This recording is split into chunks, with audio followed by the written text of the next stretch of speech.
하나님 말씀은 신약성경 누가복음 19장 45절에서 48절까지입니다. 신약성경 129쪽입니다.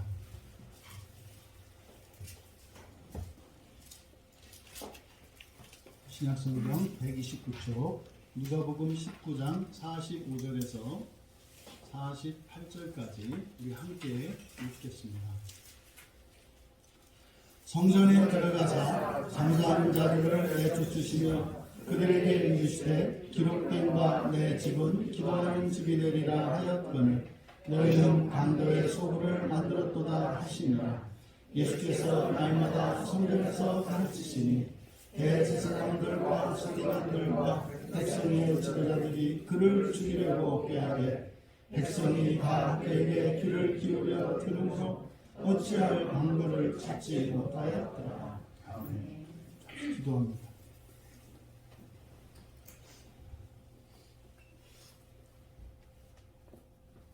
진리의 영이신 성령님, 그토록 하나님께서 기뻐하시는 구원의 일을 이 시간 이루어 주시옵소서. 단 한 사람도 예외 없이 저들의 마음 문이 열리게 하여 주시고 진리로 자유케 하시며 부욕케 하시는 하나님의 구원의 일을 이루어 주시옵소서. 감사하며 예수님의 이름으로 기도하옵나이다.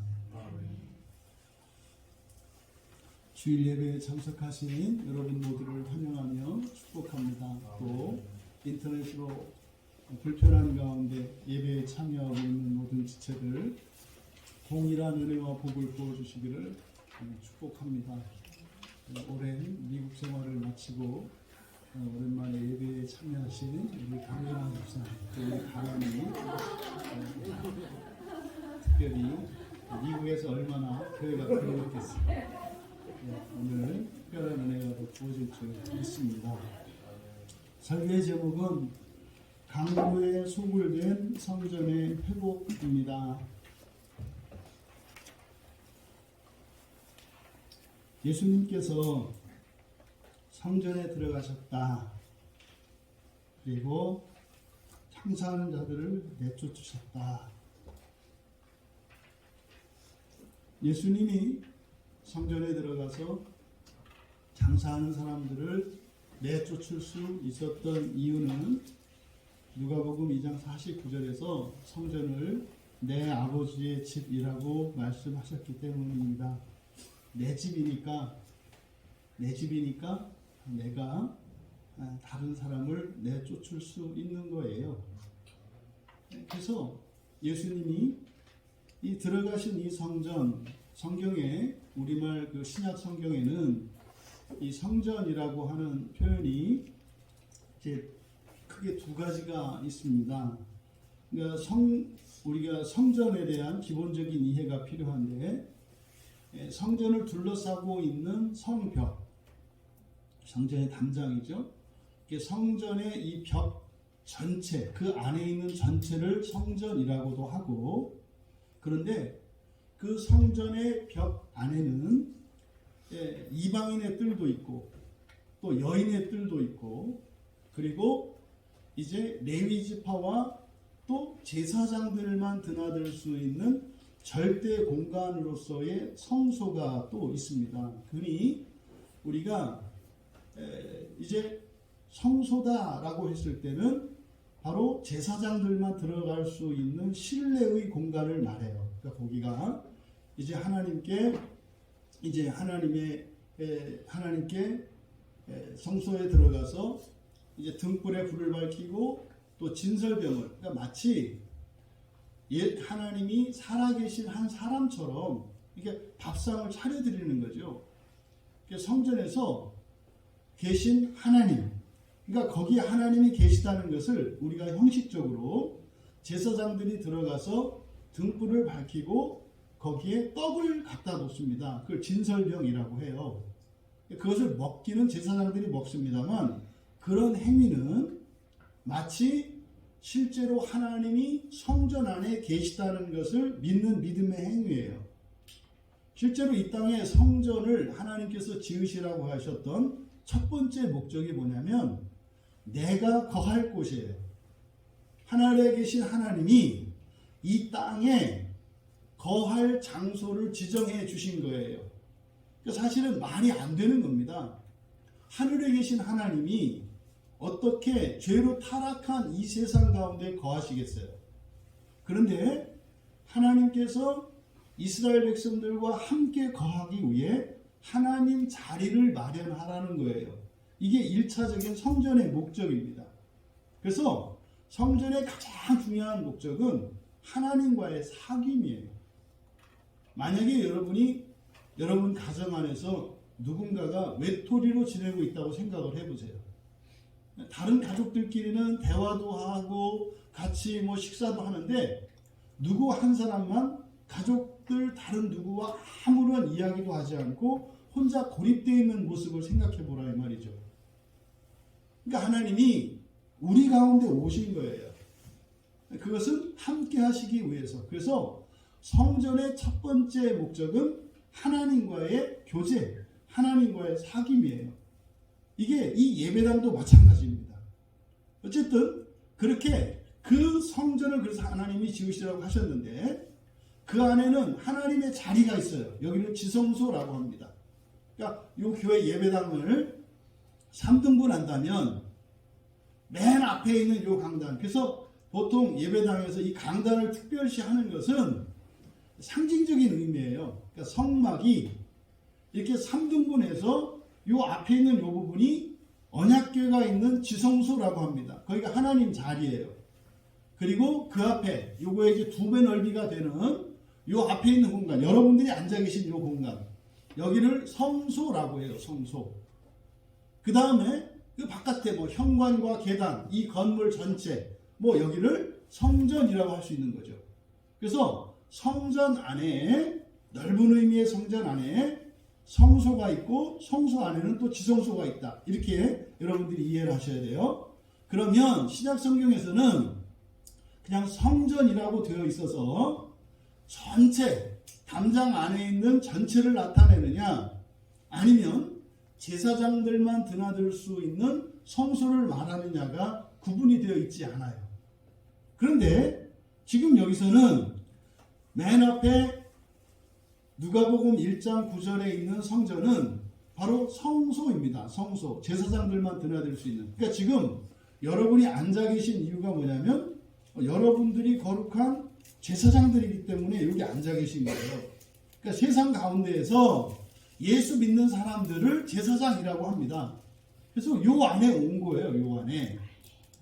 그러면 여기서 예수님이 들어가셨다는 그 성전은 그 성소를 나타내는 게 아니라 여기서는 넓은 개념의 성전이에요. 넓은 개념의. 그러니까 아마도 지금 예수님이 장사하는 사람들 내쫓으셨다고 하는 걸 보니까 장사하는 사람들이 성전 안에 들어갈 수 있는 공간이 있어요. 아마도 거기 보면 맨 바깥쪽, 담장 안에 있는 바깥쪽에 이방인의 뜰이라고 하는 공간이 있어요. 그러니까 성전 안에 이방인도 들어갈 수 있어요. 이방인의 뜰이라고 하는 곳에서 아마도 이 장사하는 사람들이 재물을 팔고 있었던 것으로 보입니다. 그러니까 예수님이 성전에서 내쫓았다 할 때 그 성소 안에서 한 것이 아니라 담장으로 둘려 있는 그 안에 마당이 있어요. 이렇게. 그걸 이방인의 뜰이라고 하는데 이방인들도 성전에 가서 속죄를 할 수가 있다 이 말이죠. 그러니까 그 이방인의 뜰에 있는 장사하는 자들을 내쫓은 것으로 보인다. 그럼 지금 예수님이 예루살렘에 오시는 것을 이렇게 세 단계로 구분해서 우리가 살펴봤잖아요. 이제 마지막 최종적인 목적지가 바로 여기입니다. 성전이에요.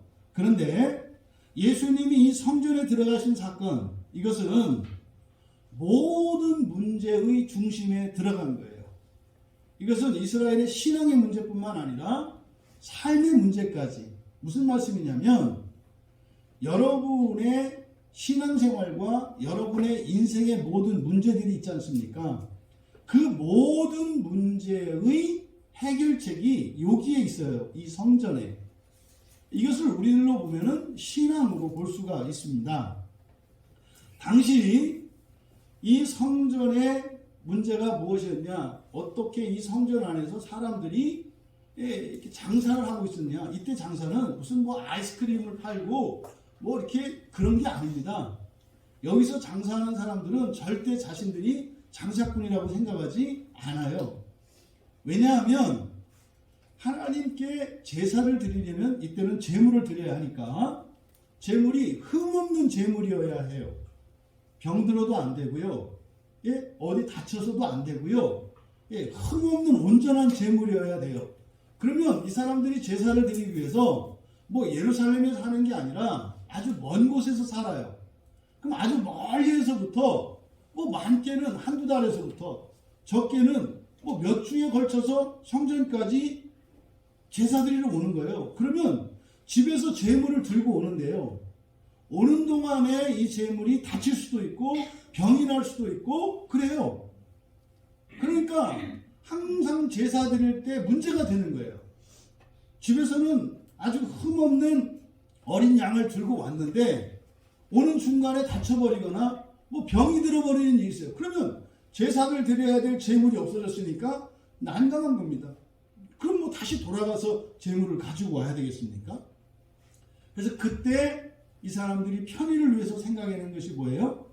이럴 게 아니라 누군가가 전문적으로 이 잘 온전한 제물을 공급하는 사람이 있었으면 좋겠구나. 그래서 제물을 준비해 두면 이 사람들이 돈을 가지고 와서 사서 제물을 드리니까 뭐 제사를 드리는데 방해받을 일도 없고 또 이 제물을 드릴 때 흡족하다 이 말이죠.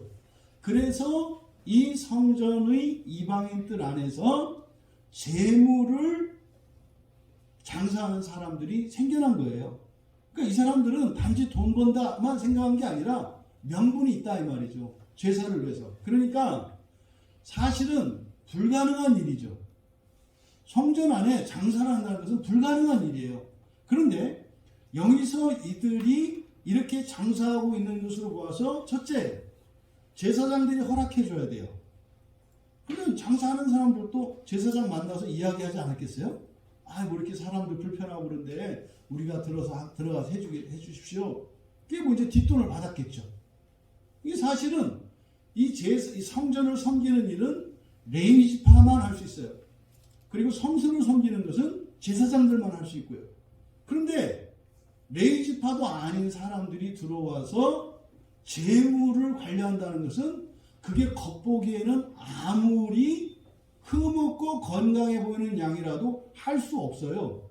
이게 오늘날 목사라고 하는 직분을 두는 거예요. 그러니까 아무나 목사시키지 않고 교단 안에서 교육을 시키고 점검을 해서 목사를 시키는 것과 같은 이치입니다. 그러면 지금 성전 안에서 장사꾼들이 장사하는 이것은 오늘날 교회로 가면 어떻게 될까요? 아, 목사, 성도 그런 거 뭐 필요하냐 이 말이에요. 아니 그냥 책 봐서 공부해가지고 누구나 설교할 수 있는 거지. 요즘 그런 교회들이 생겨나고 있어요. 네. 대표적인 뭐 이단이 그 워치만 일을 하는 형제교회라고 그래서 그 사람들은 목사 그런 거 없습니다. 그러니까 돌아가면서 이렇게 설교를 하는 거예요. 돌아가면서. 그게 딱 어떤 모양이에요? 그 성전 안에서 장사꾼들이 장사를 하는 이런 모양이죠. 그러니까 일단 제사장들과 장사꾼들의 야합이 있었던 거예요. 여기 분명히 있었죠. 또 하나는 그 가운데 예배를 드리러 제사를 드리러 왔던 사람들이 손을 들고 말이죠. 제사장님, 어떻게 이 거룩한 성전에서 상거래를 할 수가 있습니까? 이건 안 됩니다라고 누군가만 얘기했다면 제사장도 절대로 그 상인들과 결탁할 수가 없었겠죠. 근데요, 예배드리는 제사장들도 편한 거예요. 그동안 집에서부터 양을 어깨에 들러 메고 오다가 지금은요, 그냥 와서 딱 돈 주고 사서 하니까 얼마나 편해요.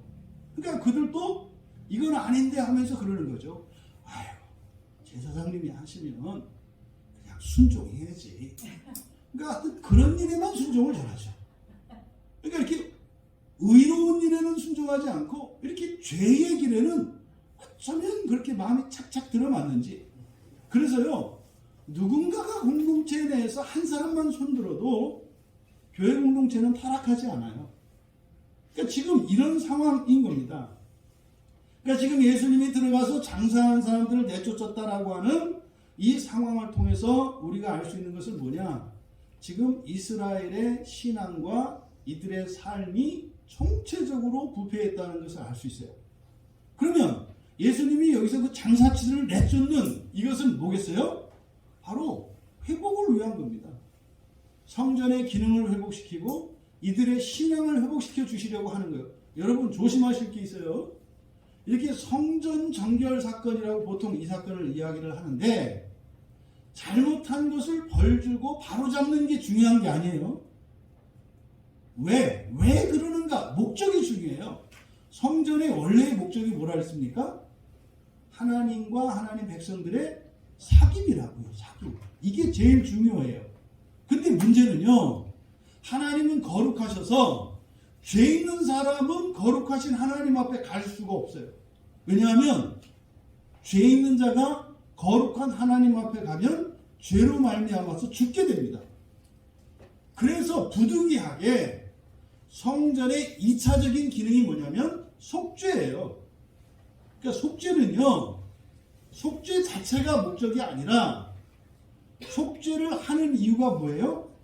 하나님을 만나서 하나님과 사귐을 갖기 위해서 속죄가 필요한 거예요. 그런데 지금 이들은 성전의 본래의 목적을 망각했고 또 그 성전의 기능이 제대로 작동하지 않고 있으며 또한 그들은 이 성전에 와서 제사 드리는 이유가 달랐던 거죠. 여기서 여러분 한번 여쭤볼게요. 여러분들에게. 지난주에 예수님이 성벽 위에서 예루살렘 성에 있는 그 백성들을 보고 우셨잖아요. 제가 지난주하고 이번 주 제가 달라진 것 같아요. 지난주에는 예수님이 우셨던 거에 대해서 공감이 안 됐다고 그랬잖아요.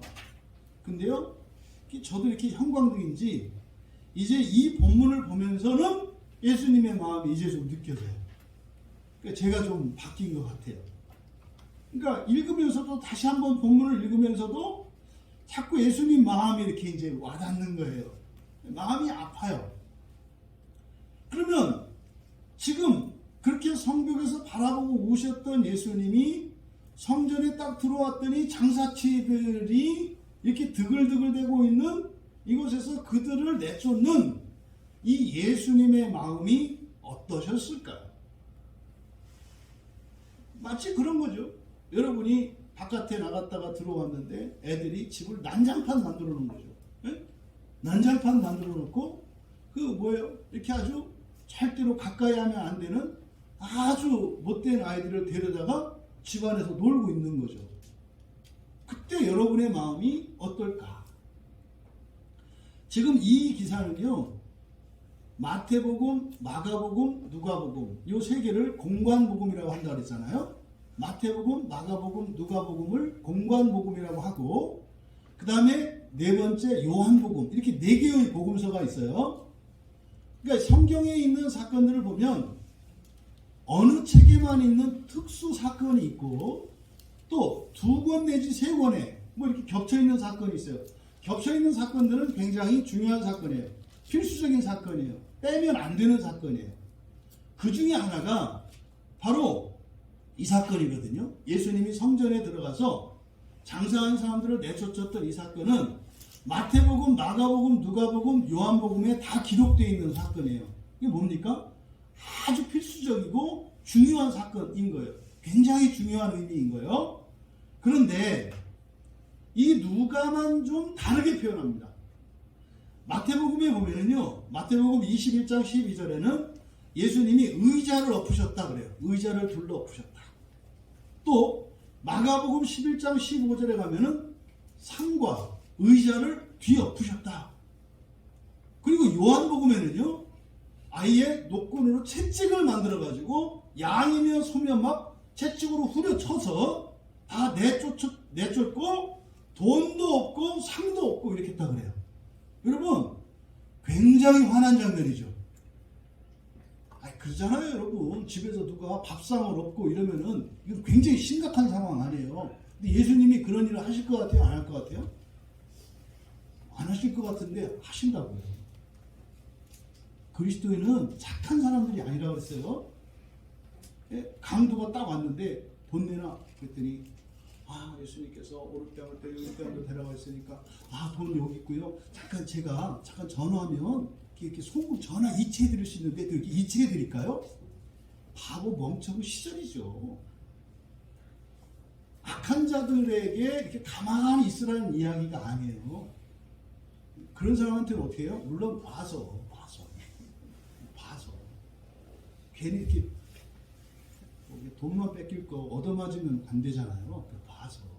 그러니까 그런 거에 대해서 이렇게 착하고 순한 거 아니에요. 예수님이요? 굉장히 화나신 거예요. 생각해 보세요. 예수님이 들어가지고 막 상을 얻고 의자를 뒤집고 막 돈을 뒤집고 채찍으로 막 그 소 양들을 쫓아내는 예수님의 모습을 한번 상상해 보시라고요. 굉장히 격분한 상태예요. 굉장히 격분한 상태예요. 어제 이 말씀 가지고 이제 우리 집에서 가정 예배 드릴 때 우리 딸들이 물어보더라고요. 예수님이 화를 내셨는데 그때 근본 감정이 뭘까요? 분명히 뭔가가 넘친 건데, 그럼 화나는 거는 이 근본 감정이 차고 넘쳐서 그런 건데, 이제 뭘까요? 이게 다 다르더라고요, 생각하는 게. 그런데요, 놀라운 것은 지금 누가복음에서는 그 이야기가 없죠. 없어요. 그냥 들어가서 여기서는 말로는 내쫓았다 그렇게 조금 강하게 나타냈습니다. 그럼 이걸 내보냈다 이럴 수 있거든요. 성전에 들어가셔서 장사하는 사람들을 내보내셨다. 굉장히 온화한 모습이에요. 그런데 다른 복음서에 보면 굉장히 격분한 상태거든요. 그러니까 누가는요, 의도적으로 이거를 뺀 거예요. 의도적으로. 그러니까요, 지금 누가가 의도하는 그 목적을 강조하기 위해서 방해받을 만한 요소들을 지금 제거한 거죠. 그러니까요, 여기서는 예수님이 성전에 들어가셔서 그들을 내모는 것이 그들의 잘못을 지적하고 화내신 것을, 의분을 일으키는 것을 말씀하려는 게 아니라 뭐에 초점을 맞추려는 거예요? 성전의 회복이에요. 그러니까 지금 누가가 이야기하는 예수님의 상태는요, 화난 상태가 아니라 앞에서 울었던 그 울음을 가지고 애통해 하시는 그 마음이에요. 그러니까요, 여러분들이 집이 바깥에 있다 집에 들어갔는데 집을 난장판 해놨는데 반응이 두 가지예요. 바깥에서 그냥 안 좋은 일이 있었고 지쳤으면 어떻게 돼요? 이제 이놈은 년놈들 뭐 하면서 이제 막 니들은 막 이제 이렇게 하면서 어차피 할 일을 하는 거예요. 그죠? 하면서 하는 거죠. 니들 뭐 방에 처박혀 있어 뭐 이제 이렇게 하면서 막 하는 거죠. 그런데 너무 좋은 일이 있었어. 밖에서 너무 좋은 일이 있고 그냥 뭐 세상을 다 얻은 것 같아. 그럼 어떻게 했어요? 아휴, 이놈 자식들은 언제나 이렇게 철이 들려나 하면서 아이고 이렇게 좀 비켜봐 이렇게 하겠죠. 근데 지금 누가는 그런 방식으로 나타내고 있는 거예요. 이들의 잘못을 지적하기보다는 이들을 위한 신앙의 회복을 위해서 마치 자상한 엄마처럼 돌보시는 것과 같은 모습으로 누가는 나타내려고 하고 있다. 왜요? 누가복음의 핵심은 뭐라고 했어요? 하나님 나라라고 했잖아요. 온전한 구원이라고 했잖아요. 그러니까 예수님이 지금 누가는 여기에서 나타내고자 하는 것은 예수님께서 하나님 백성들에게 온전한 구원, 진짜 구원을 주시려고 하는 여기에 초점을 맞추고 있는 겁니다.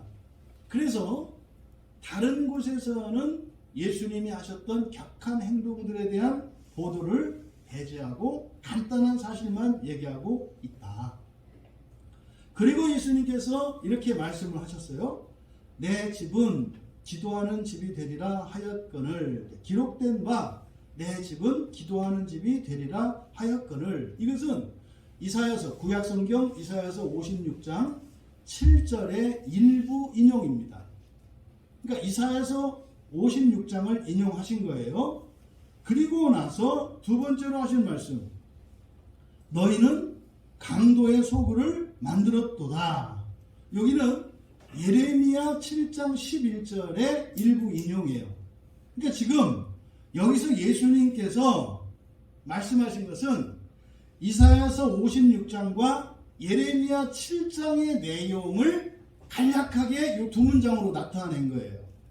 그러면 먼저 내 집은 기도자의 집이 될 것이라고 기록되었다. 이것은 성직자의 타락에 관한 겁니다. 그러니까 이사야서 56장의 내용이 어떤 내용이냐면 바로 하나님의 종들, 이 성직자들의 타락을 지적하는 내용이에요. 이사야서 56장이. 그러면 이사야 선지자가 말씀하셨던 내용을 보면은요, 인용은 예수님이 7절을 인용하셨지만 이사야서 56장 6절과 7절을 함께 보면 이렇게 됩니다. 또 여호와와 연합하여 그를 섬기며 여호와의 이름을 사랑하며 그의 종이 되며 안식일을 지켜 더럽히지 아니하며 나의 언약을 굳게 지키는 이방인마다. 그러니까 지금 예수님이 인용한 이 말씀은 누구를 염두에 두고 있는 말씀이에요? 이방인을 염두에 두고 있는 말씀이에요. 그 이방인마다. 여기서 지금 이 기도하는 집, 인용에 빠져 있는 게 만민이 기도하는 집이라는 거거든요. 7절은 이렇게 돼 있어요. 내가 곧 그들을 나의 성산으로 인도하여. 이때 그들은 누구겠어요? 이방인들이에요. 이방인들. 그들을 나의 성산으로 인도하여 기도하는 내 집에서 그들을 기쁘게 할 것이며, 뭐하게 할 것이며? 기쁘게 할 것이며, 그들이 그들의 번제와 희생을 나의 제단에서 기꺼이 받게 되리니 이는 내 집은 만민이 기도하는 집이라 일컬음이 될 것입니다. 이게 지금 무슨 말씀이냐면요, 성전의 중요한 목적을 밝히는데, 이스라엘 사람들을 통해서 이스라엘 사람들이 성전에 가서 하나님을 만나요. 그리고 하나님과의 교제가 있어요. 그러면은요, 거기서 하나님이 주시는 복과 은혜가 있어요. 그러면 복과 은혜를 받으면 어떻게 되겠어요? 기쁘겠죠. 이것을 통해서 결국은요, 이방인들까지 성전에 나오게 하는 것이 이 성전의 목적이라는 것을 알 수가 있어요. 그러면 이스라엘 백성들, 여호와 하나님의 은혜를 받고 그 기쁨을 누린 사람들을 보고 이방인들이 따라온단 말이에요. 그들이 예배당에, 성전에 와서 하나님께 마찬가지로 나왔을 때 동일한 은혜와 복을 받는 거예요. 그때 이들이 어떻게 돼요? 기쁘게 되는 거예요. 그러면 이들이 돌아가서 또 어떻게 해요? 그 이방인들의 가족과 이웃들이 또 그 기쁨을 보고 따라오겠죠. 거기 와서 또 하나님께 제사를 하고 하나님과 만나니까 어떻게 돼요? 또 복과 은혜를 받으니까 또 기뻐져요. 그래서 이 성전을 통해서 기쁨이 커가고 확장되어 가는 거예요. 그러니까요, 따라오는 거예요. 이게 지금 이사야서 56장 7절의 말씀이에요. 이 과정이죠, 이 과정. 그럼 여기서 기도한다는 것은요, 많은 분들이 이 본문을 이렇게 인용을 해요. 여러분, 교회는 기도하는 것입니다. 아이, 뭘 기도해요? 예배드리고 밥 먹고 놀고 부르는 거지. 교회에서 기도하는 시간이 많아요? 기도 안 하는 시간이 많아요? 그러니까 잘못된 거 아니에요. 그러니까 내 집은 기도하는 집이다 그래가지고 그냥 냅다 기도만 해야 된다고 생각을 하는데, 아니, 할 수도 있죠. 근데 그건 비상 상황에 그런 거고, 성전은 사귀는 거라 그랬잖아요. 그죠? 하나님과 사귀고, 여기 하나님들 많으시네. 그러니까 이 하나님들하고도 사귀어야죠. 이게 교제가 있는 곳이에요, 교회가. 그러니까 여기는 이사야서 56장 7절에서 내 집은 만민이 기도하는 집이다 할 때 여러분 교회 오셔서 기도하세요. 그런 내용이 아니라 이때 기도는 어떤 의미일까요? 예배예요, 예배. 이때 기도는 예배라고요. 여러분, 기도의 1차적인 목적이 뭐예요? 하나님과의 대화예요. 사귐. 하나님이 안 보이잖아요. 여러분, 하나님 전화번호 모르시잖아요. 하나님 전화번호 가지고 계신 분 있으세요? 없잖아요. 아무도 안 알려줬어요. 근데요, 모두 다 하나님하고 연락할 수 있는 방법이 있죠. 그게 뭐예요? 예, 예배고 또 개인적으로 기도예요. 그러니까 여기서 만민이 기도하는 집이다라고 할 때는 이게 뭐예요? 만민이 하나님과 만날 수 있는 곳이다. 만민이 하나님과 만날. 지금 여러분이 이 시간 하나님을 만나시고 하나님과 연락을 주고받을 수 있으세요? 지금 여러분 중에서는요, 하나님하고 이렇게 연락을 주고받는 분들이 있고, 그냥 여러분들이 아직 수화기를 들지 않은 분들이 있어요. 그럼 뭐가 하나님하고 연락하는 거예요? 설교 들으시는 거예요. 설교를 여러분들이 빠지기 가장 쉬운 함정이 뭐냐면, 제가 설교를 한다 그래서 이거를 제 말로 들어요. 그럼 여러분이 저를 안 좋아하면 제 말이 안 들어가요, 여러분한테. 그러니까 어떻게 해요? 여러분한테 먼저 내가 마음에 들게 해야 돼요. 왜? 설교를 들어야 되니까. 그럼 여러분한테 마음에 들게 하려니까 성경대로 얘기하면 안 돼요. 그러면 여러분이 큰일 나는 거예요.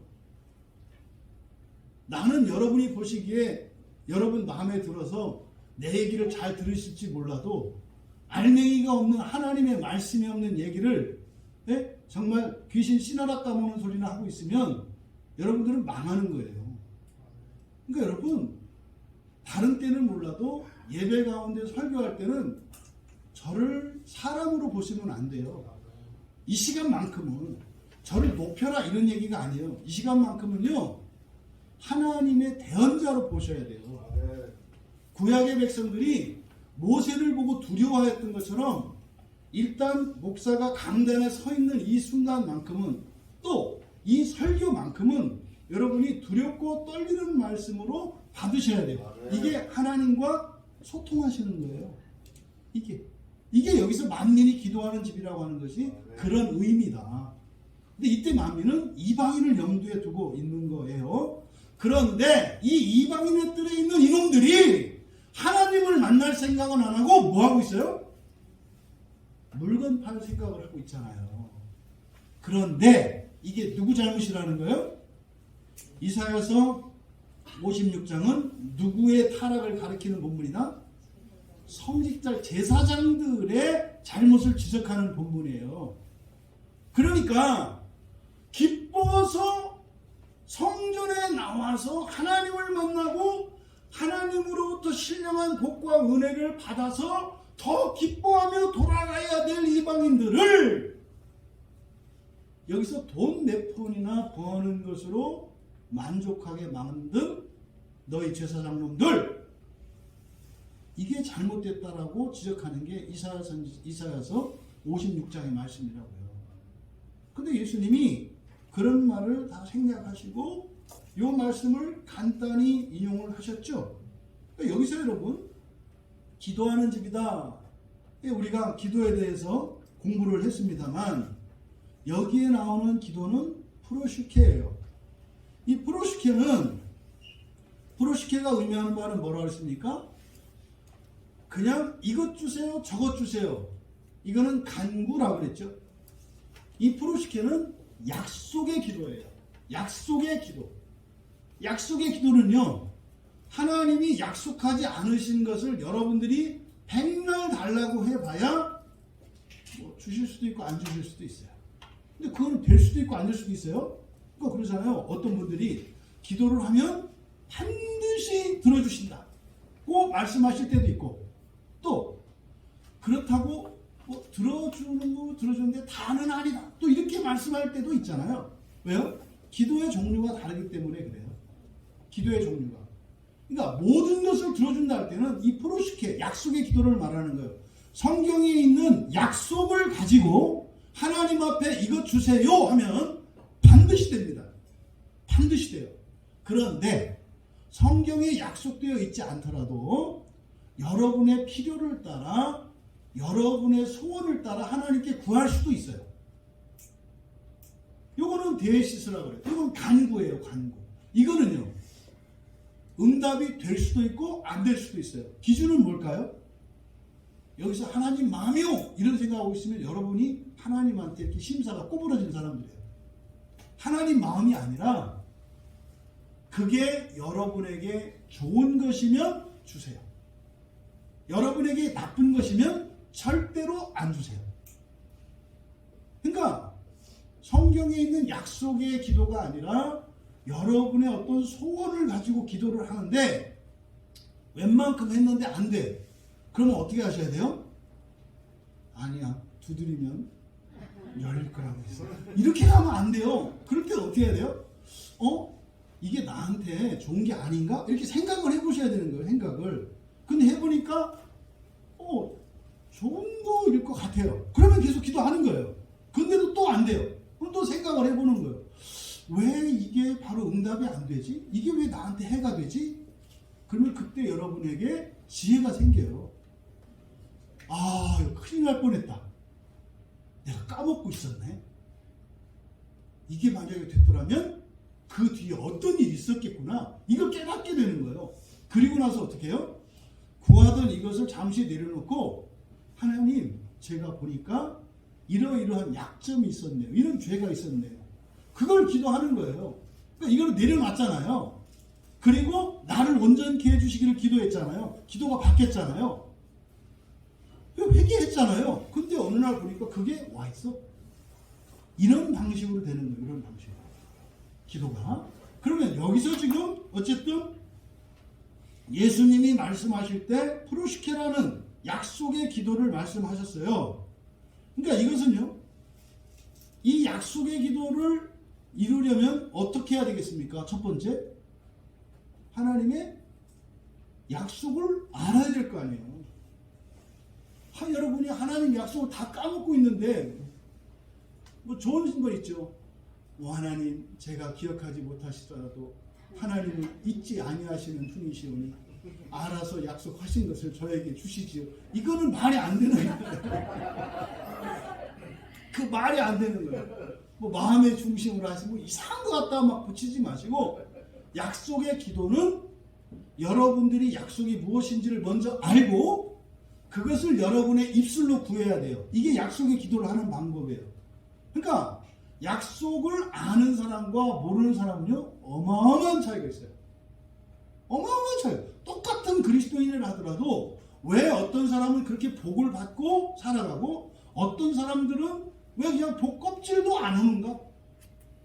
일반적으로 우리가 그냥 알 수 있는 게 뭐냐면, 저 사람은 하나님의 약속을 알고 있겠구나. 저 사람은 알고 있지 못하겠구나. 1차적으로 이렇게 구분이 가능한 거예요. 또 그런 거죠. 알기만 한다고 되는 게 아니잖아요. 알고 구해야죠. 그러니까 어떤 사람도 또 알고 있는데 안 돼.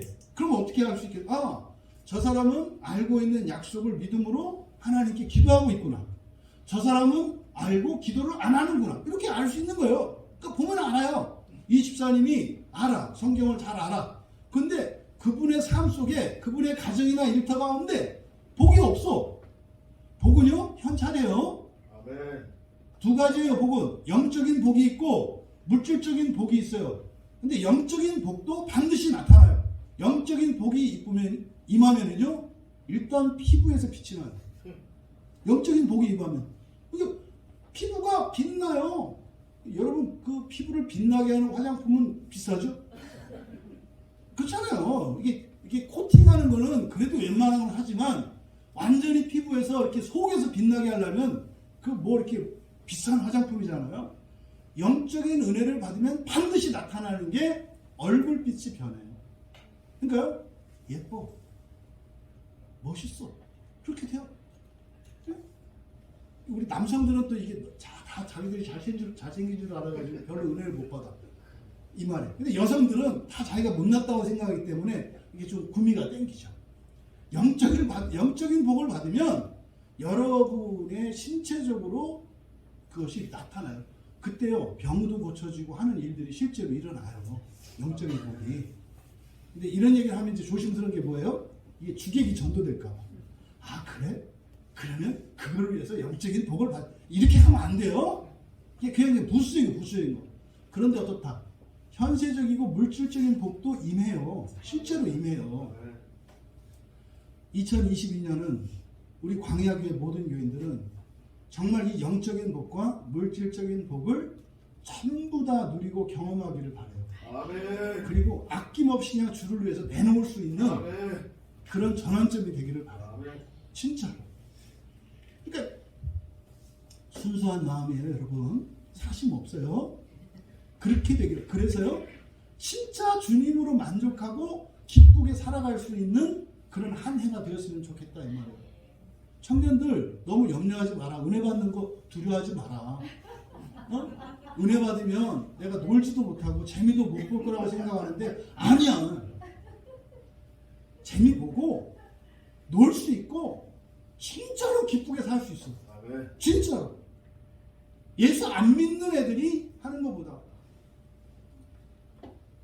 뭐 자랑스러운 얘기는 아닌데 제가 20대 때 한술 했던 사람이에요. 그래서 이 술의 단계와 우리나라의 뛰어난 이 주당들과 이분들에 대한 족보도 웬만큼 제가 알아요. 말씀드렸죠? 술의 마지막 단계가 주선이라고 그래요. 주선. 신선의 단계. 주선의 단계는 뭐라고 했어요? 술이 예뻐. 그래서 주선의 단계가 되면요, 술을 못 마셔요. 진짜로. 이게 주도에도 단계가 있어요. 너무 술이 예쁘고 사랑스러워서 손을 못 대요. 이 사람들 어떻게 해요? 진열만 하는 거예요. 진열만 하고 그냥 닦기만 하는 거예요. 이렇게 보기만 해도 파란 딱지, 노란 딱지, 까만 딱지 이렇게 하면서 보면은 그냥 웃는 거예요. 이게 주선의 단계예요. 막 퍼마시는 거 초보적인 단계예요. 아직 술이 뭔지 몰라 그거는. 네? 그러잖아요. 그렇게 막 홀대하는데 그게 술 좋아하는 거예요. 자기 아내 귀한 줄 알면은 귀하게 여기는 거지. 막 부려먹고 돈 벌어와 뭐해 이게 귀하게 여기는 거예요. 난 그런 사람들 보면은 한때 그 주님이 아니라 술을 사랑했던 사람으로서 마음이 아파. 근데 여러분, 지금은 술주자의 주가 아니라 주인의 주, 주님을 사랑하게 됐죠. 그러니까 옛날 술 사랑했던 그게 저는 다 안다니까요. 그 즐거움도 알고요. 이 즐거움도 알거든요. 둘 다 해봤으니까. 청년들 제발, 그래, 나도 일단 그럼 이거 다 해보고 목사가 돼야 돼. 이러지 마시고, 그 시간 낭비하지 말고, 힘 낭비하지 말고, 더 재밌고, 더 즐겁고, 더 기쁜 게 있어요. 아멘. 은혜를 받으면, 진짜 여러분 행복할 수 있거든요. 할렐루야. 진짜로 행복할 수 있어요. 그게 심리적인 게 아니고, 정말 있어요. 여러분, 클럽 안 가셔도, 얼마든지 춤추고 놀 수 있고요. 아멘. 얼마든지 클럽의 좋은 물보다 교회 안에 물이 더 좋아요. 아멘. 그러니까 염려하지 마세요.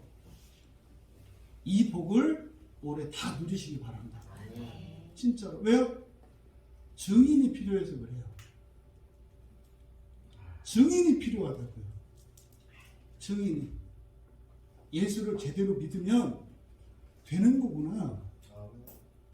이 증인이 필요하다고요. 증인이.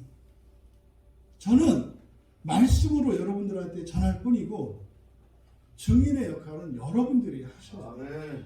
누가 시켜서가 아니라 여러분 안에서 주체할 수 없는 이 기쁨과 감격으로 여러분의 삶 속에서 뿜뿜뿜 나와야 돼요. 그래서 어떻게 해요? 만민이 기도하는 집이 되어야 한다 이 말이에요. 그러니까 만민이 다 함께 나와서 하나님을 예배할 수 있는 이런 일들이 있어야 한다 이 말이에요. 그래서 이 약속의 기도는 첫 번째 어떻게 해야 된다? 주님의 약속을 알아야 한다. 주님의 약속을 알아야 한다. 그러려면 여러분 성경 보셔야 하고요. 설교 들으셔야 하고. 누구를 위해서? 여러분을 위해서요. 이 프로시키 약속의 기도를 위해서는 아셔야 된다 이 말이에요. 두 번째로 이 약속의 기도가 성취되기 위해서는 첫째는 알아야 되고, 두 번째는요, 그 약속을 이루어주시는 하나님이 전능하신 분이라는 것과 선하신 분이라는 것을 여러분들이 믿으셔야 돼요. 아멘. 여러분들이 하나님이 전능하시다는 것과 선하시다는 것을 믿지 않으면 어디 한번 하나 안 하나 두고 보자. 이게 지금 너무나 마음 아픈 일인데 너무나 많은 그리스도인들이 이런 자세로 살아가요.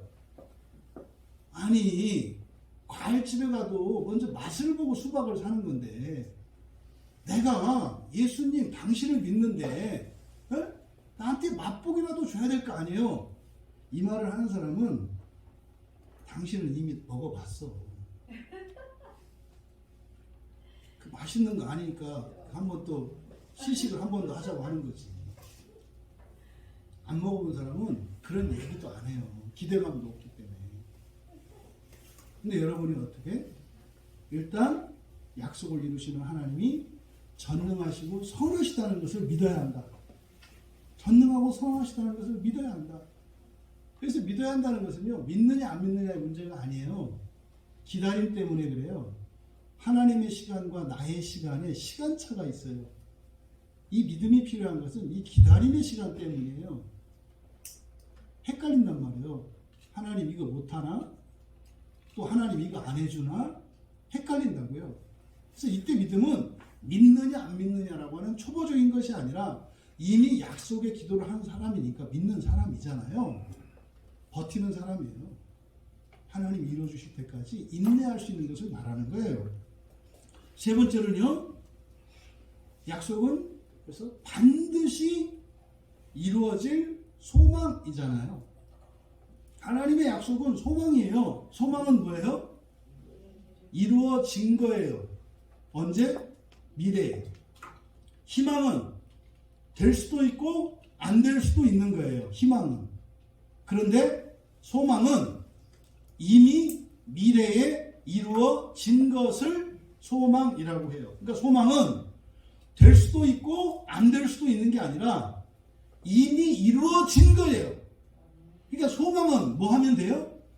기다리면 되는 거예요. 기다리면. 그런데 이 소망을 잃어버리면 못 기다려요.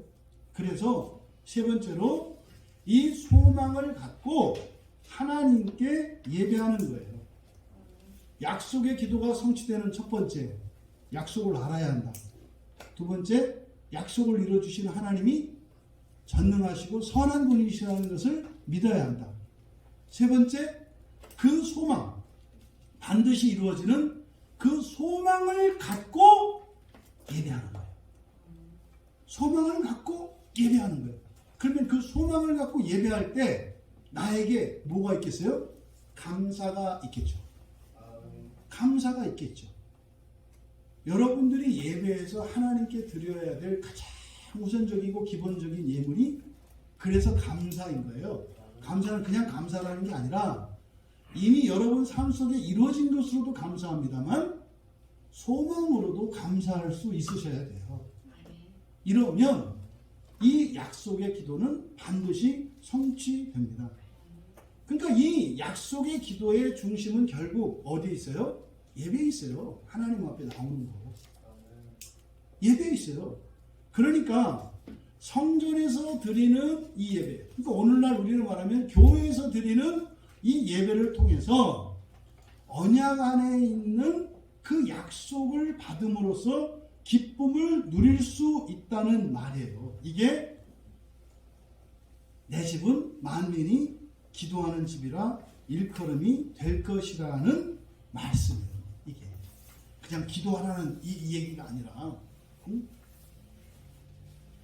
부디 여러분들이 이 예배를 통해서 일어나는 이 현상들, 하나님이 복과 은혜를 주시고 그 복과 은혜를 여러분이 받고 일주일을 살면서 그 기쁨으로 감격해서 교회에 나와서 감사하고 또 그 감사 속에는 뭐가 있어요? 소망이 있잖아요.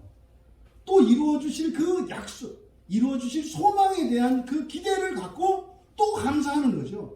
이미 일어난 일에 대해서 감사하고 이루어 주신 것을 앞으로 이루어 주실 것에 대해서 감사하면서 나오는 거예요. 그러면 하나님이 여러분한테 어떻게 해요? 좋다고요. 하나님 좋아요. 그러면 여러분이 오늘부터 일주일 동안 한번 해보세요. 여러분이 사시는 동네에 아무나 붙잡고 매일 만날 때마다 선물 하나씩 줘보세요. 만날 때마다. 네? 주머니에 넣고 했다가 일주일. 그냥 하나님이 감동을 주셔서요. 그냥 아무 부담 없이 가지세요. 일주일에 한번 줘보시라. 그러면 어떨까요? 여러분을 좋아하게 돼 있어요. 여러분이 좋아하게 돼 있어요. 하물며 세상살이도 그런데 예? 선물 계속 줘보세요. 여러분. 여러분들이 사회적으로 좀 이렇게 사람들한테 잘 되고 싶으세요? 무조건 선물하세요. 무조건 선물하세요. 쉬워요. 비싼 거 하려고 하지 마시고 싼 거라도요. 이렇게 마음을 담아서 계속 해보세요. 그러면요. 여러분이 곱절로 받아요.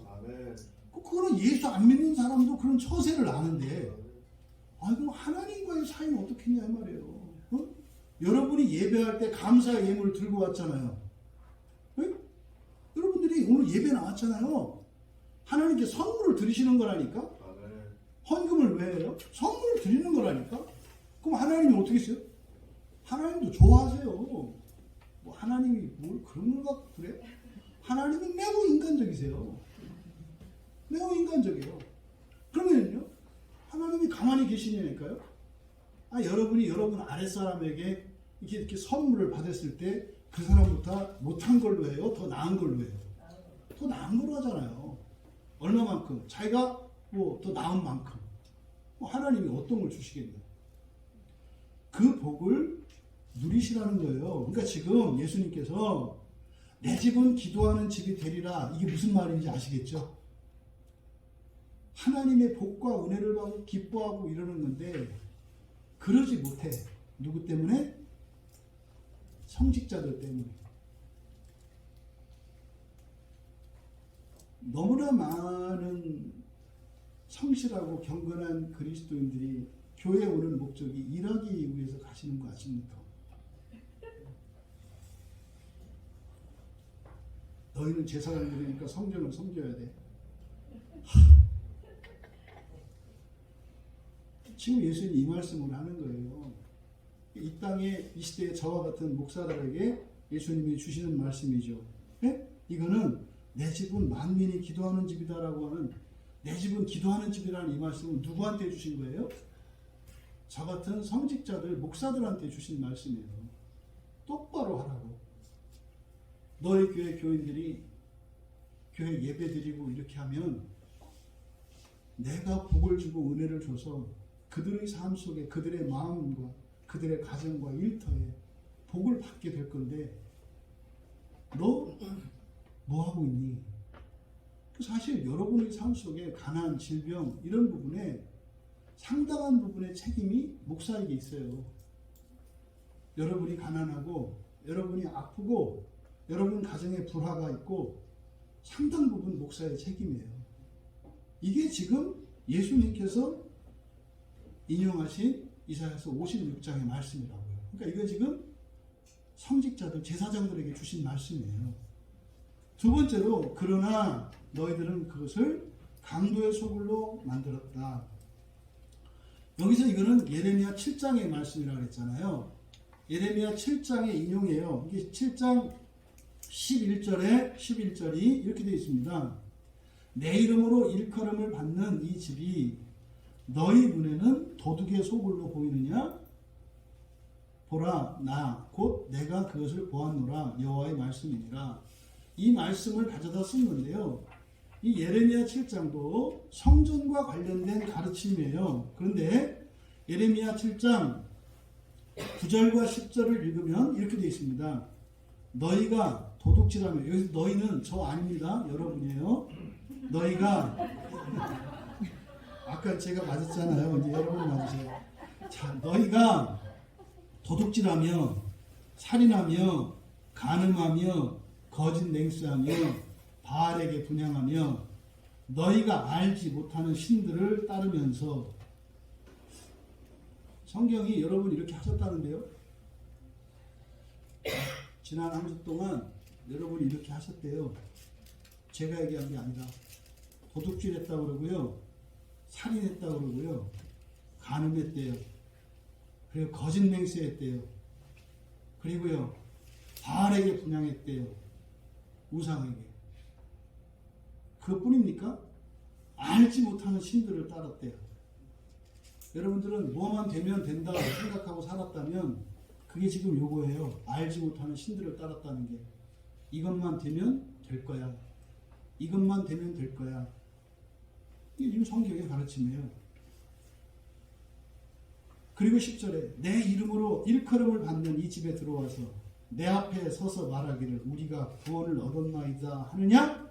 이 모든 가증한 일을 행하려 함이로다.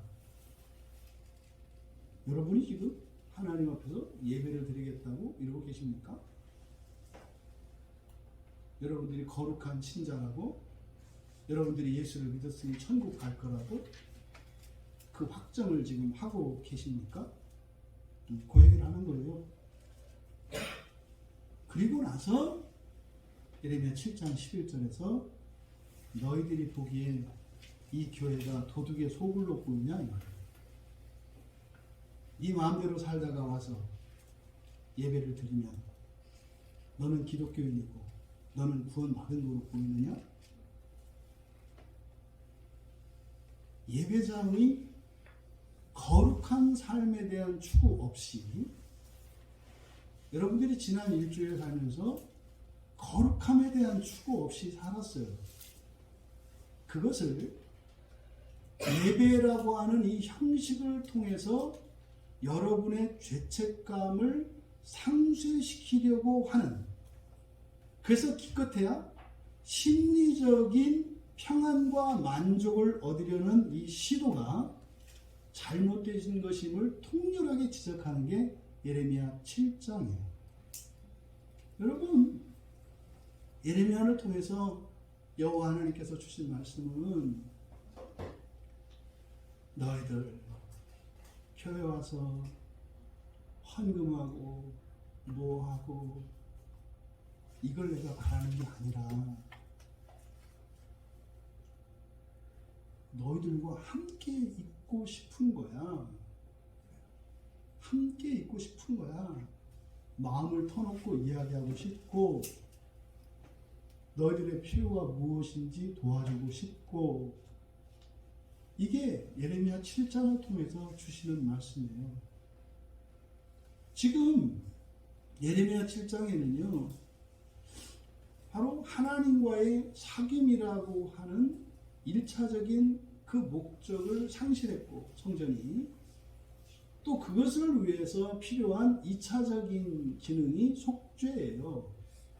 속죄는 하나님을 만나는데 방해가 되는 죄를 사해 주심으로써 막힘없는 교제를 할 수 있도록 속죄를 하는 거예요.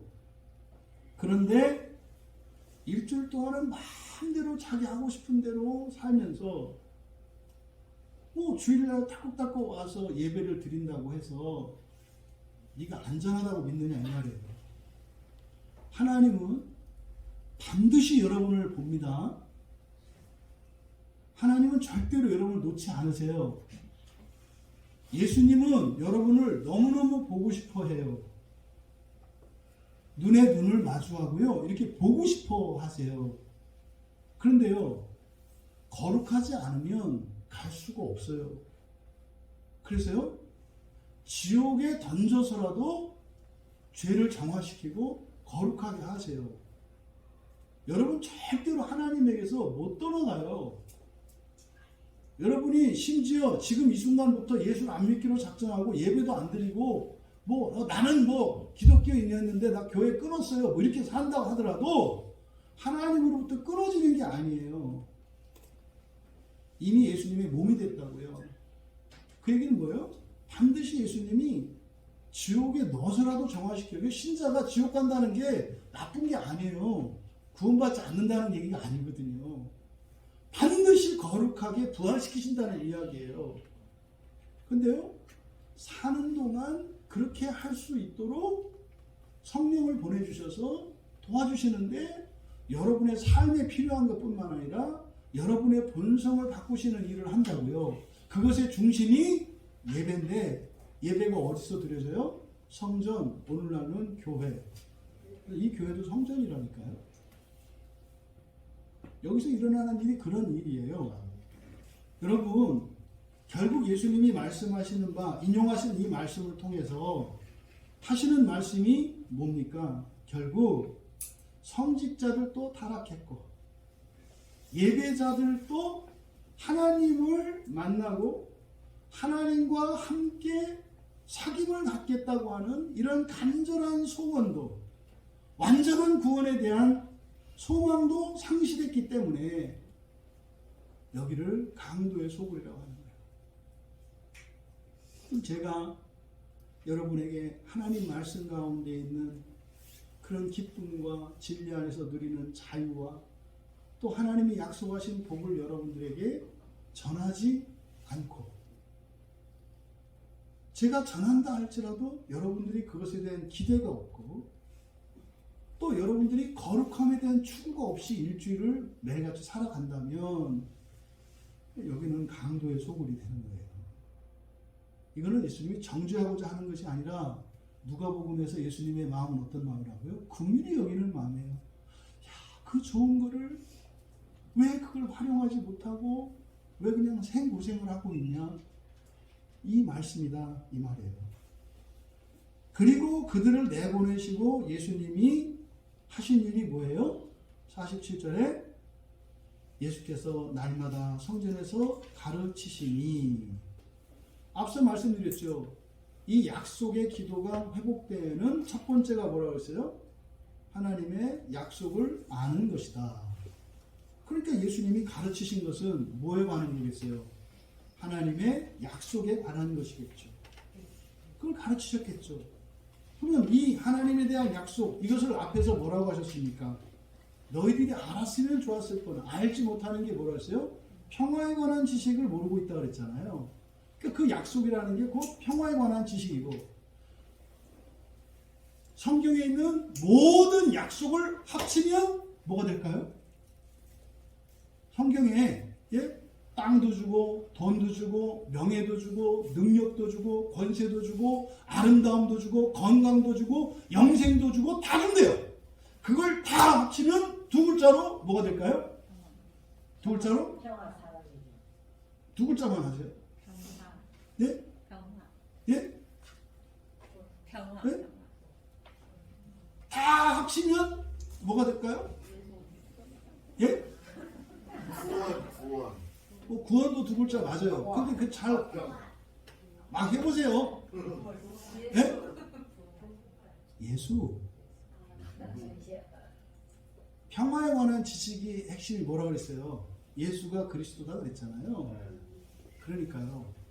사실은 여러분 다 합치면 예수가 되거든요. 얼마나 세상 사람들이 웃기냐면, 하나님은 어떤 사람은 복을 75% 받고 어떤 사람은 90% 이런 거 없어요. 하나님은 모든 사람에게 모든 복을 다 주세요. 모든 복을 다 받으면 결국 뭐가 되는 거예요?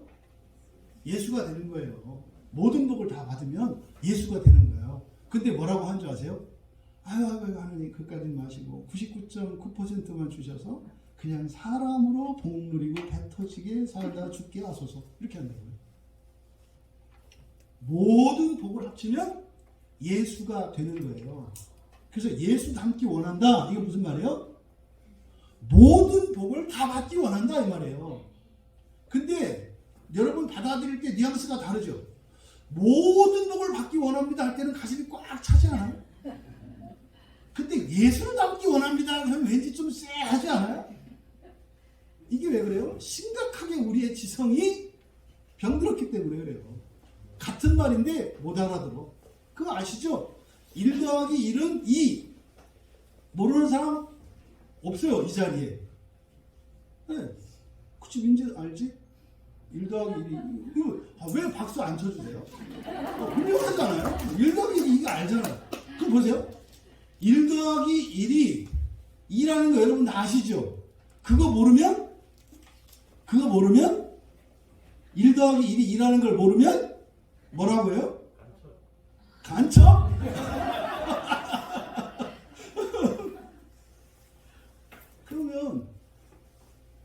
답은 여러분이 뭐라고 내리셨든지 간에 모든 복을 다 받는 것과 예수가 그런 거예요.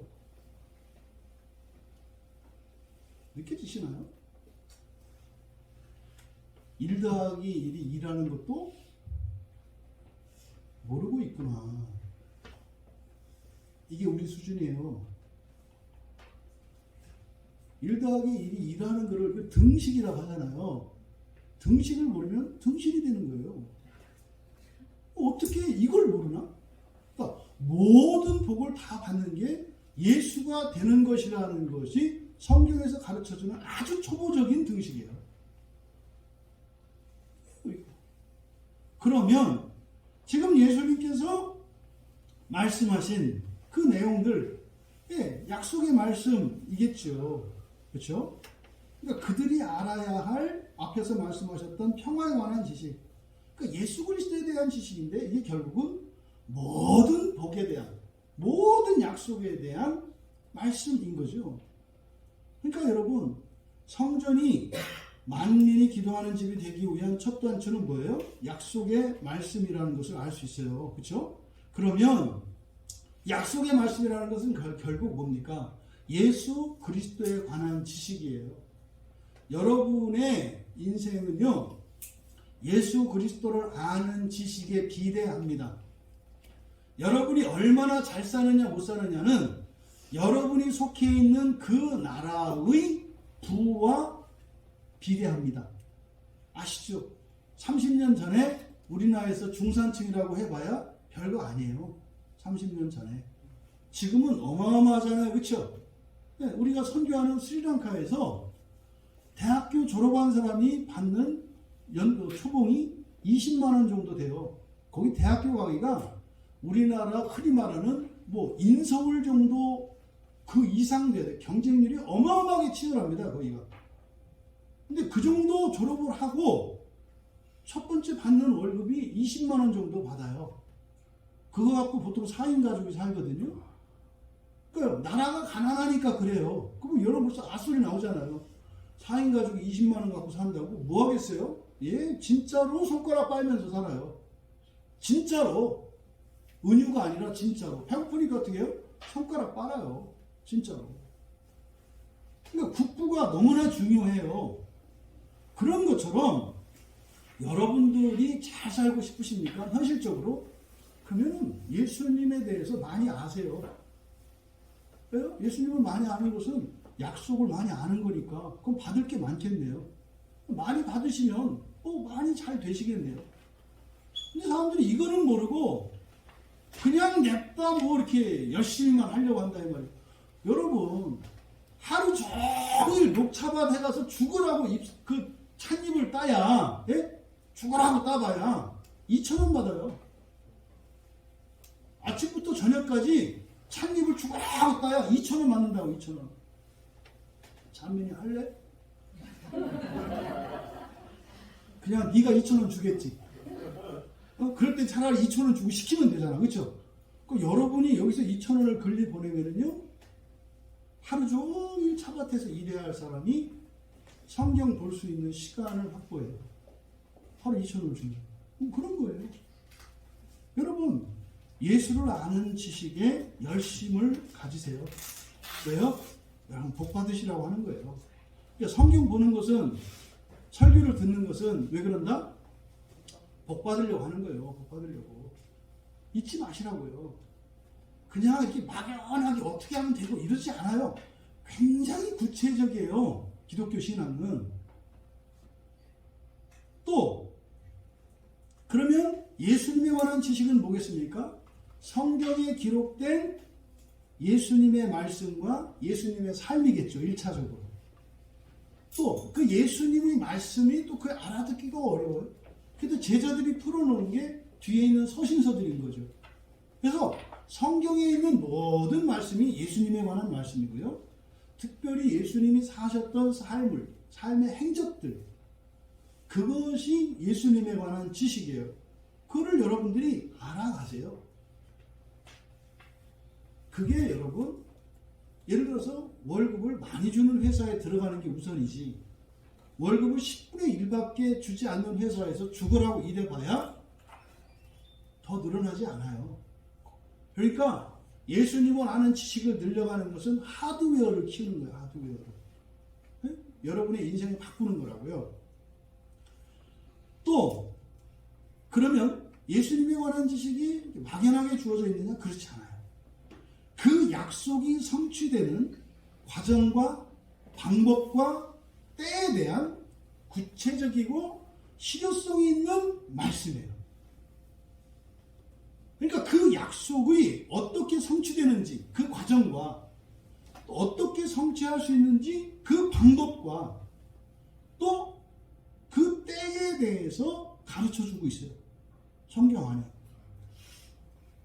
세 번째로는 약속의 성취를 방해하는 세력과 또 함정과 유혹과 시험에 대한 말씀이에요. 그러니까 여러분, 예수님에 대한 근본적인 지식, 말씀과 예수님의 행적에 대해서 알아야 해요. 그걸 가르쳐주고 이게 예수님을 아는 거예요. 그 다음에요. 구체적으로 그 약속이 어떻게 이루어지는지 그 방법들, 과정들 그리고 그 때에 대해서 성경이 가르쳐줘요. 그리고요. 방해하는 세력들 그리고 위험과 함정 이런 데 빠지지 않을 수 있도록 그런 세력들과 그들의 이런 유혹에 대해서도 말씀하고 있어요. 이게 예수 그리스도에 대한 지식이에요. 이렇게 세 가지로 우리가 이해할 수 있어요. 그러면요, 여러분들이 예수님을 제대로 알면은요, 무엇을 해야 될지 알고요, 무엇을 내가 얻을 수 있는 게 뭔지 알고요, 어떻게 얻을 수 있는지도 알고요, 언제 얻을 수 있는지도 알고요, 어떤 시험이 올지도 알아요. 그래서요, 유혹이 올 때, 시험이 올 때 그걸 피할 수가 있어요. 근데 그걸 모르면 뭘 얻을 줄도 알고 얻는 방법도 아는데 매일 함정에 빠져. 이게 뭐예요? 밑 빠진 독에 물 붓는 거죠. 그리스도인들이 바로 이 세 번째 지식이 너무나 약해서 밑 빠진 독에 물 붓기를 해요. 될 듯 하는데 안 돼. 또 타고난 성실성이 있어서 그만둘 수는 없어. 근데 안 돼. 그러니까 괴로워. 근데 내가 기본적으로 열심히 살고 성실히 사는 사람인데 뭐 한 번 시작을 했는데 그만둘 수도 없고. 여러분, 이 예수 그리스도에 관한 온전한 지식을 통해서 예수님이 정말 여러분들이 먹고 마시는 밥이 되고 물이 되기를 바랍니다. 예수님은 그런 거예요. 예수님은 현실적인 필요뿐만 아니라 영적인 필요까지 채워주신다. 그런데요, 그러자 예수님이 말씀을 가르치시니까 그럼 지금 예수님이 뭐예요? 이 성전을 통해서 하나님이 하시려는 일들을 막 이루려는 거 아니에요? 그럼 사람들이 어떻게 돼요? 듣고 좋아해야 되잖아요. 근데 이상한 반응이에요. 대제사장들과 서기관들과 백성의 지도자들이 그를 죽이려고 꾀했대요. 우리말 성경은 그냥 사실만 전달하고 있는데 원문에서는요, 대제사장들과 서기관들을 강조하고 있어요. 그러니까요, 어떻게 대제사장과 서기관들 너희가 뭐 이런 의미죠. 왜냐하면 이 사람들은 구약 성경을 아는 사람들이고 그것으로 해서 부른 사람들이잖아요. 너무나 잘 아는 사람들이잖아요. 근데 이 사람들이 막았다는 거예요. 어떻게 이런 일이 일어날 수가 있지?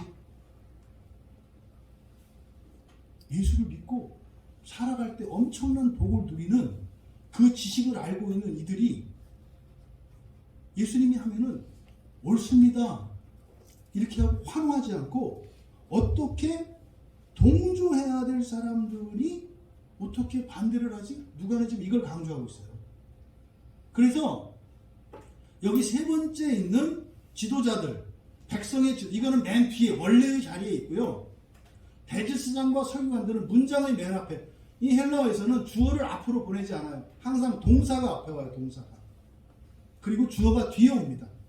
그런데 지금 이 경우에는 뒤에 있어야 되는 이 대제사장과 서기관들의 내용을 먼저 얘기해요. 이런 사람이 예수님을 죽이려고 했다는 거예요. 물론 백성의 지도자들도. 이거는요, 하나님의 약속을 거부하며 거역하는 행위죠.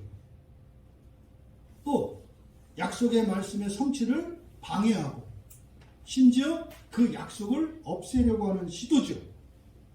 여기서 죽인다라고 할 때 이 죽이다라는 말이 아폴륨이라는 말을 쓰거든요. 성경에 죽인다고 하는, 죽는다라고 하는 말이 여러 가지 단어가 있어요. 근데 이 아폴륨이라고 하는 말의 의미는요, 싹을 잘라버리는 거예요.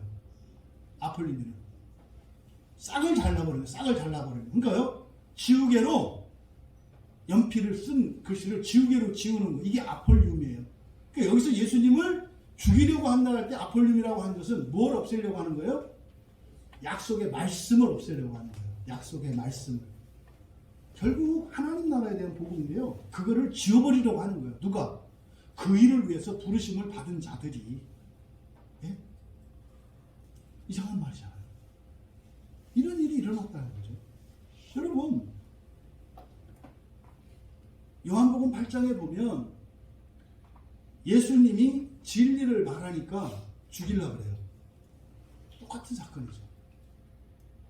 그러니까 예수님이 진리를 말하니까 예수님을 믿지 않았다 그래요.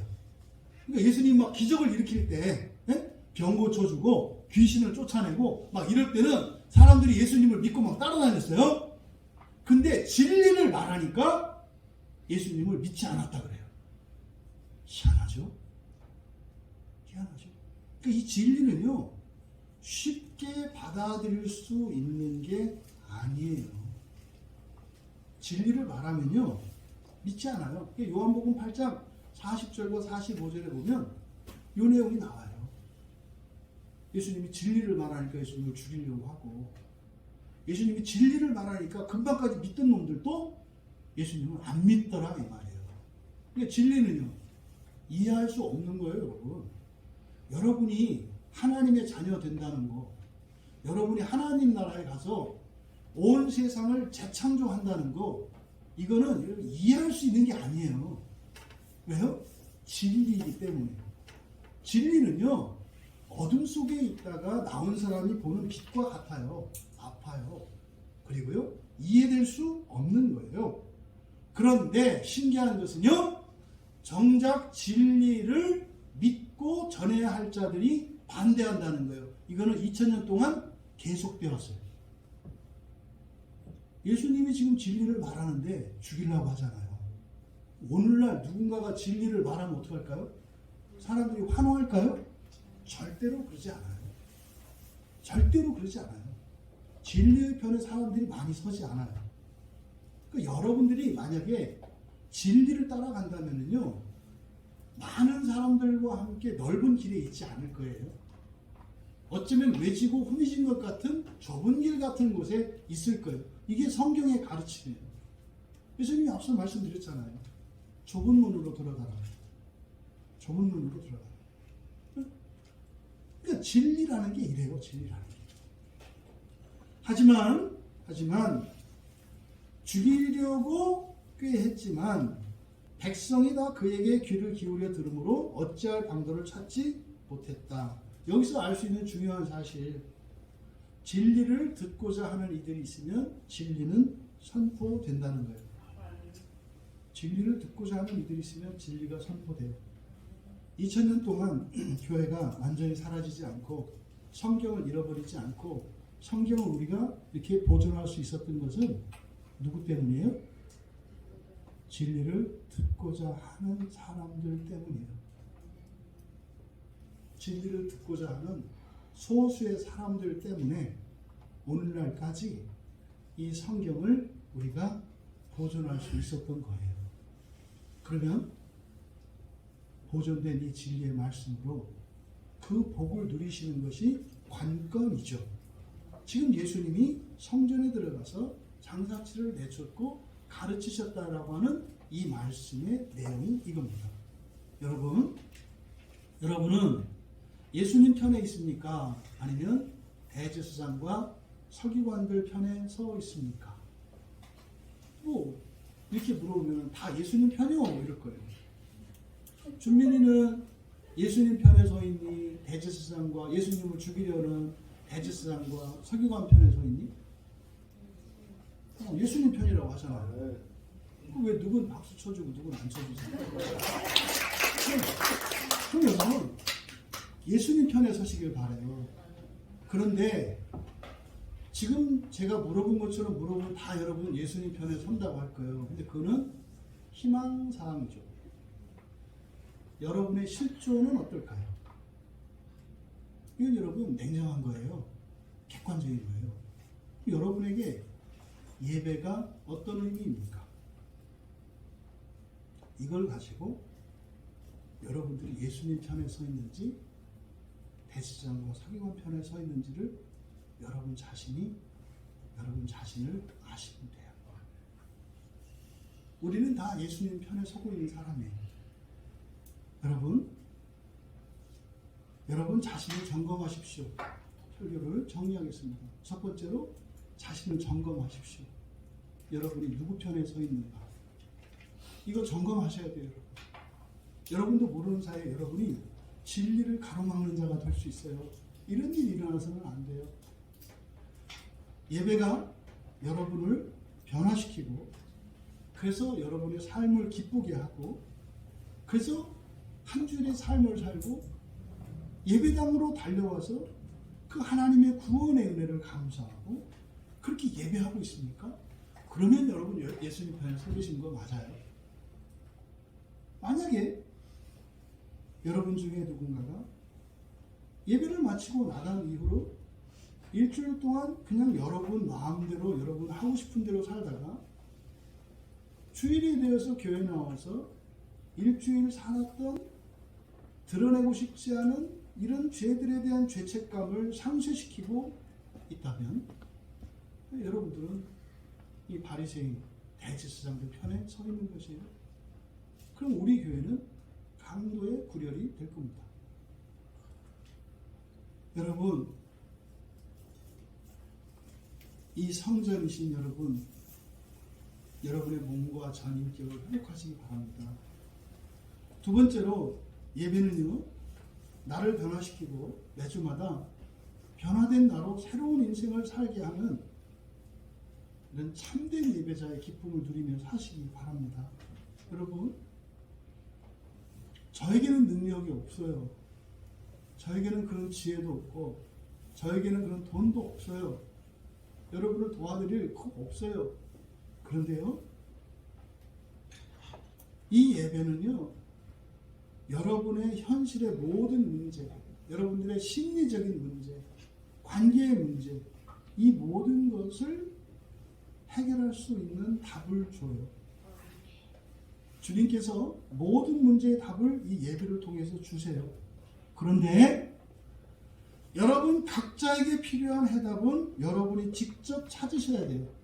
지금 이 자리에 여러분이 예배에 참여하시고 인터넷에 함께하고 계신데 여러분의 필요한, 여러분들이 알고 싶은, 여러분들이 소유하고 싶은 그 모든 것에 대한 답을 오늘 부족한 저의 설교를 통해서 성령께서 역사하셔서 답을 다 주셨어요. 다 주셨어요. 다. 그런데 여러분 각자에게 필요한 해답은 여러분이 직접 찾으셔야 돼요. 설교를 통해서 주시는 그 하나님의 해답이 여러분의 육적인 문제뿐만 아니라 영적인 문제에 대한 해답까지도 주셔요. 그렇게 기쁨을 누리시는 여러분 되시기 바랍니다. 모래사장에서요, 사금을 캐는 사람들이 얼마나 열심히 하는지 아세요? 금은 관둬요. 갯벌에 가서 조개를 캐는 사람들이 얼마나 열심히 하는지 아세요? 조개를 캐는 일에도 사람들이요, 허리가 부러질 것 같은데 그거 참으면서 해요. 조개 하나 캐는데. 예배 시간에 설교를 통해 여러분 인생 전체를 바꾸고 여러분의 팔자를 바꾸고 여러분의 본성을 바꾸는 그런 진리가 선포되는데 여러분들이 조개 채취하는 것보다도 못한 자세로 살고 있다면 너무나 안타까워요. 이게 지금 주님의 마음이에요. 누가는 지금 이것을 전하고 싶은 거예요. 세 번째로 여러분, 우리의 교회를 만민이 기도하는 집이 되게 합시다. 여러분이 먼저 참된 예배자로 그 기쁨을 맛본다면 만민이 여러분의 기쁨을 따라 성전에 나오게 돼요. 그것은요, 기쁨을 나누어 주자는 이야기이지 보고자는 이야기가 아닙니다. 그렇게 온 세상 사람을 구원하시려는 뜻으로 세워진 것이 이 교회예요. 그래서 디모데전서 2장 4절에서 하나님은요, 모든 사람이 구원을 받고 진리를 아는 데 이르기를 원하신다. 딱 이 말씀인 거죠. 그렇게 이 세상의 모든 사람들을 위해서 주신 이 교회가 참된 구원의 기쁨을 진리로 전파하는, 그렇게 쓰임받는 복된 여러분들 다 되시기를 주님의 이름으로 축원합니다. 찬양 준비해 주시고요. 여러분, 올해는 그 이야기를 더 자주 하게 될 것 같아요. 여러분, 기독교인으로서 세상에 본때를 좀 보여주세요. 네? 정말 교회가 뭔지, 기독교가 뭔지 본때를 좀 보여주세요. 네? 그냥 모범이 되세요 정도가 아니라 본때를 좀 보여주세요. 여러분이 누구인지, 그리스도인으로 살아가는 여러분이 누구인지 정말 보여주시는 그런 한 해가 되기를 바랍니다. 여러분, 조금도 두려워하지 마세요. 현재 여러분에게 이러저런 어려움과 부끄러움과 이런 게 있습니까? 걱정하지 마세요. 여러분들이 예배 가운데서 주시는 진리를 통해서 그 해답을 얻는다면 지금껏 살아보지 못했던 새로운 인생을 분명히 사실 수 있어요. 단언할 수 있어요. 여러분. 정말 그 믿음으로 올해 한 해 힘있게 살아갈 수 있기를 바랍니다. 우리 함께 찬양할 때 모든 영광과 존귀 주께 드리리, 이때 그냥 하나님께 드리기만 하는 게 아닙니다. 모든 영광과 존귀가 여러분에게도 주어졌어요. 주님께 드릴 때 그 영광과 존귀가 또한 여러분의 것인 것을 믿는 그 믿음 안에서 함께 찬양으로 고백하겠습니다. 모든 영광과 존귀